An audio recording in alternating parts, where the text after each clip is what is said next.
Meu nome é José Paulo de Barros, transmitindo diretamente do seu canal Paulo Coroa, de Maceió. Daqui de Maceió, Alagoas, naturalmente. Lembrando que hoje é segunda-feira, 11 de outubro de 2021.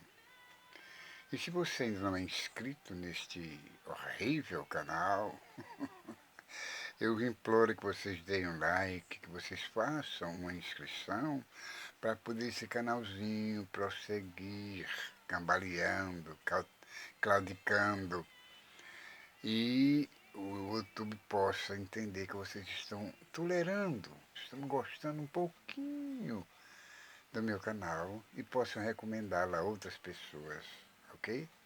Faça uma inscrição em nome de Jesus e compartilhe o vídeo. Sei que não é grande coisa, mas a palavra de Deus é tudo para quem entende. A palavra de Deus é muito significativa, pois trata-se de vida e vida com abundância, vida eterna. Vamos lá.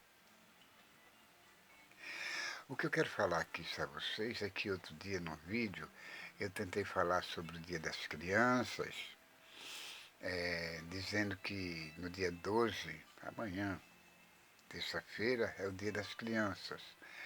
E no outro vídeo a bateria caiu e eu não pude continuar com o que eu pretendia dizer sobre mim quando eu era criança, das minhas ambições, dos meus desejos, dos meus sonhos. E um dos meus sonhos naquele tempo, com 12 anos, era ter um liquidificador. Eu não sei porquê, eu sentia tanto desejo, tanta vontade, tanta atração em possuir um liquidificador. O outro era uma bicicleta. Essa bicicleta era um transtorno na minha vida de criança. Primeiro, minha mãe era uma empregada doméstica, ela não tinha condição de comprar uma bicicleta para mim. Então eu me divertia com as outras crianças da vizinhança, brincando com elas, aproveitando o momento em que elas queriam, né,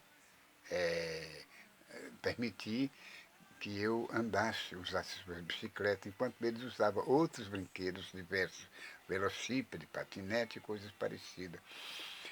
E de formas que eu consegui aprender a andar de bicicleta. Naquele tempo usavam umas calcinhas coringa, que hoje é chamada de jeans. Então, de tanto eu tentar aprender, o fundilho da minha bermuda puiu-se, quer dizer, rendeu-se. Ficou uma verdadeira renda. E quando eu saía da bicicleta, os outros meninos ficavam rindo, zombando de mim, e eu sem saber o que era. Até que um deles, mais audacioso, disse: olha para o fundo da tua bermuda. Que eu olhei, estava toda rendada, parecia uma peneira. Aquilo não me deixou envergonhado não, porque criança quase que não tem vergonha de nada, fica leva tudo na brincadeira, e eu corri para casa, né? Mas só com medo. Minha mãe, que ela não entendesse aquilo e quisesse me punir por isso. Mas graças a Deus eu expliquei para ela, meio tímido, né? E ela entendeu, ficou até rindo comigo. Foi ótimo. Então, aí eu consegui aprender a andar de bicicleta nesses termos. E com o passar do tempo, nunca pude comprar uma bicicleta, porque minha mãe, como já disse, não podia. Aí incrustou-se na minha mente de jovem uma ideia fixa, uma verdadeira obsessão por por um som. Naquela época chamava de radiola. Era uma radiola bonita, entendeu? E eu gostava muito das músicas românticas de antigamente, claro, né? De 1966, por aí assim. E eu curtia a Sara Montiel, eu comprei um compacto dela e abusava a vizinha para passar aquele disco que eu tanto gostava de ouvir, isso, né? E ela passava para mim escutar na sua radiola também, muito linda, do tipo que eu queria, que eu sonhava. E quando eu fui para Viçosa, passar um longo tempo lá, eu via outras pessoas usando essa radiola, ouvindo discos, aqueles long play pretos, né? De 12 faixas. E eu observava, ficava morrendo de desejo de possuir uma daquela e não podia. Era o meu sonho, realmente eu sonhava com a radiola daquela. E eu gostava muito de românticos de Cuba, de serenata tropical, essas coisas por aí, assim, de tangos orquestrados.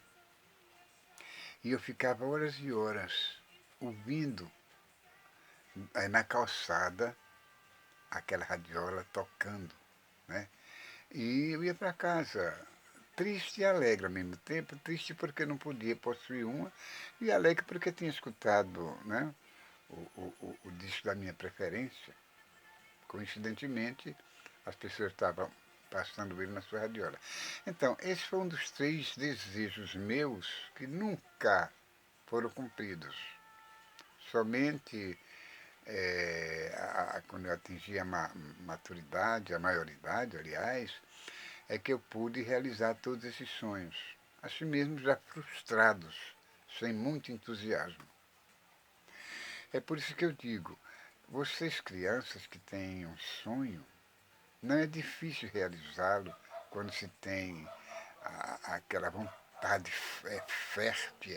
fértil, aquele desejo intenso.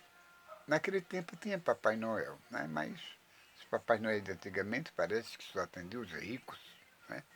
Mas hoje é diferente. Qualquer criança pode chegar numa televisão e falar sobre seu sonho e acaba realizando aquele sonho, outras pessoas fazendo isso para eles. Mas no meu tempo era diferente, entende?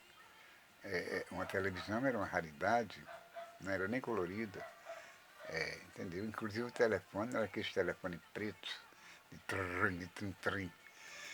E então, aí eu fiquei, até hoje, confesso que ainda sou meio frustrado por não ter realizado meus sonhos. Como na realidade eu não tenho meus sonhos realizados. O único sonho realizado que eu tenho é em ter aceito Jesus como meu Salvador. Isso é uma glória, um verdadeiro progresso espiritual na minha vida, né? É, é uma conquista que eu fiz com a ajuda do Todo-Poderoso, naturalmente, com a ajuda do Todo-Poderoso. Então, a única coisa que eu estou apegado é isso, a minha salvação principalmente, não é porque depois de algum tempo a gente, quando cresce, quando é jovem, é adolescente, faz coisas indevidas, coisas que depois a gente já tem noja, né? Você fica arrependido, arrepende-se, chora, pranteia, mas que na verdade ficou para trás. E como a Bíblia diz, quem está em Cristo, nova criatura é. As coisas velhas passaram e tudo se fez novo. Então, com esta novidade, a nossa tendência é conquistar mais espaço no campo espiritual, né? Aprender mais dos irmãos que sabem mais do que nós, né? E nos fixar na palavra de Deus até quando for possível. Eu acredito que a palavra de Deus sempre é possível para aqueles que crêem e querem continuar nessa luta, nessa batalha. Porque não é uma batalha fácil. Não é contra a carne, nem contra o sangue, como a própria Bíblia diz. É contra as potestades do reino invisível que nós temos que lutar. Mas quem lutar, quem vencer, receberá o quê? A coroa da vida. Aliás, não é uma coroa dessa, literalmente falando, dessas que os reis colocam na cabeça, que é feita de pedras preciosas, não. É a coroa da vida. É uma coroa simbólica, que significa que nós vencemos e chegamos a esse ponto de recebermos de Deus a nossa própria vida simbolizada como se fosse uma coroa. Isso é muito importante para todos aqueles que esperam o reino de Deus, que esperam a vida eterna, que esperam a volta do Senhor Jesus. Não é verdade? Então, se vocês foram frustrados em alguma coisa, Isso ficou no passado. Não vamos guardar essas lembranças amargas, porque isso só traz tristeza e infelicidade. Não é verdade? Vamos pensar no futuro, que a partir de hoje, amanhã será um novo dia, cheio de novidades, de alegria, de paz, né? E prosperidade. Vamos nos apegar à palavra de Deus, que é o mais importante, e sermos mais humildes, amarmos mais o nosso próximo, como Jesus disse, que nós devemos amar o nosso próximo como a nós mesmos, e amar uns aos outros como Ele nos amou. Não é esses amores proibidos, esses amores cheios de possessão, entendeu? Que quer dominar o outro como se fosse um escravo, não, que acaba em morte. Por exemplo, quando um homem ama demais uma mulher, diz que ama, que ela não quer mais ele porque não sabe conviver com ela, maltrata ela, quer viver na rua como se fosse solteiro antigamente, e quando ela se afasta, ele vai o quê? As matam e ficam praticamente impunes. Por quê? Porque as nossas autoridades, com todo respeito, não sabem administrar convenientemente aquilo que Deus colocou em suas mãos com tanta justiça, não sabe praticar a justiça correta. A lei sempre está acima da justiça, quando na verdade eu considero que a justiça tem que estar acima da lei. É natural, porque, como o próprio nome diz, justiça. Deus é justiça, é amor, mas também é justiça.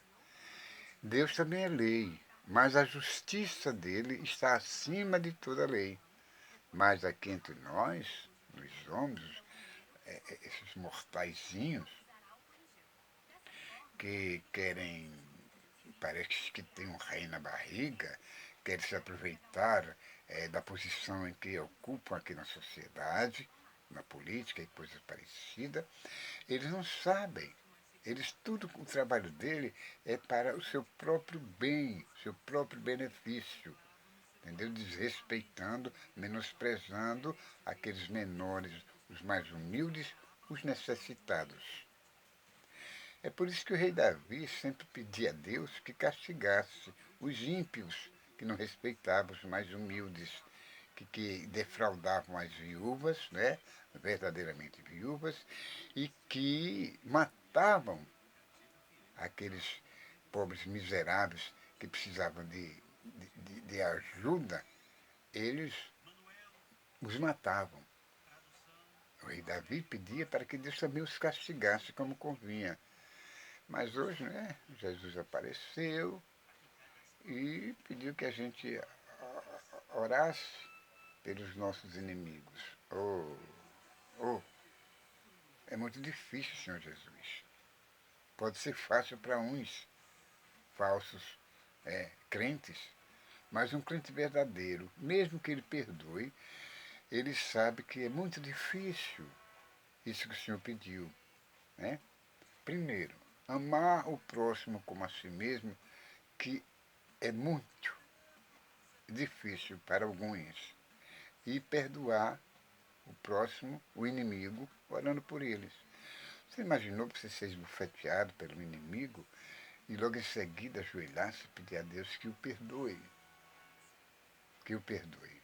que abençoe ele? É duro. Eu não sei não, mas eu acredito que é melhor não fazer nenhum tipo de pedido que não seja de dentro do seu coração, não é verdade? Então, que isso nunca aconteça de ninguém ser bufeteado por ninguém, porque é difícil. Só Jesus que suportou isso. Mas nós, aqui, humanos, não suportamos não. Sinceramente, não suportamos. Entendeu? Mas vamos adiante, pedindo a Deus que nos abençoe, que transforme as nossas frustrações em realidade, que não sejamos sempre frustrados, que um dia tudo isso se acabe e que sejamos realmente uma nova criatura esperançosa em Jesus Cristo, aguardando o momento da sua vinda e da nossa ressurreição ou do nosso arrebatamento para aqueles que tiverem a sorte de ser arrebatados, né? No dia da vinda do Senhor Jesus. E para você que não é crente ainda, que não aceitou Jesus, que ainda está apegado àqueles ídolozinhos de parede, aqueles santinhos de barro, de gesso, de cobre, de madeira, de prata, de bronze, de ouro, aceite Jesus, porque você vai se livrar de tudo isso com a maior facilidade do mundo. Aí você passa a adorar o verdadeiro Deus em espírito e em verdade, como ele pede. Aí você pega a sua Bíblia, verifica no capítulo 20 do livro de Êxodo e vê o que é que o Senhor Deus exige de cada um daqueles que o amam. Que não façam para si imagem de escultura de maneira nenhuma. E nem se ajoelhe aos pés dela, não se curve aos pés dela, nem faça pedido a elas, porque elas não ouvem. Tem olhos, mas não enxergam. Tem boca, mas não fala, nenhum som sai dali. Tem nariz, mas não sente cheiro. Tem ouvidos, ó, não ouve nada. Tem mãos, mas não se movimenta, não apalpa, não segura nada. Tem pés, mas não saem do lugar. É preciso que alguém as tire de um canto para outro para que se locomovam. Então são dessas abominações que Deus não se agrada e não quer que vocês as adorem. Você que ama Cristo, a Deus Todo-Poderoso, deve fugir dessa idolatria. Porque a salvação está aí, estendida para toda a humanidade. Não importa quem você seja, não importa quem você foi, não importa quem você é. Apenas o que importa é você aceitar Jesus, deixar essas adorações falsas, esses ídolos pagãos, e passar a adorar a Deus em espírito e em verdade. Bom, esse foi o meu recado, breve recado, e espero que vocês aprovem. Aprove com o like, naturalmente, e, se possível, faça uma nova inscrição para que o meu canal continue adiante, como sempre foi. E apesar de alguns desânimos, né? Mas isso passa. Enquanto a gente pede força ao Senhor Jesus, ele concede-nos, né? Porque a Bíblia diz, ele disse, pedi, pedi, dá-se-vos-á. E uma das coisas que a gente deve pedir é a nossa fé, nosso progresso espiritual, que é tão importante, porque sem fé é impossível agradar a Deus. E eu sei que você quer agradar a Deus. Eu sei que você tem fé suficiente, capaz de agradar a Deus e a Jesus. Pois que Deus os abençoe, irmãos, hoje, amanhã e sempre. Tchau, tchau.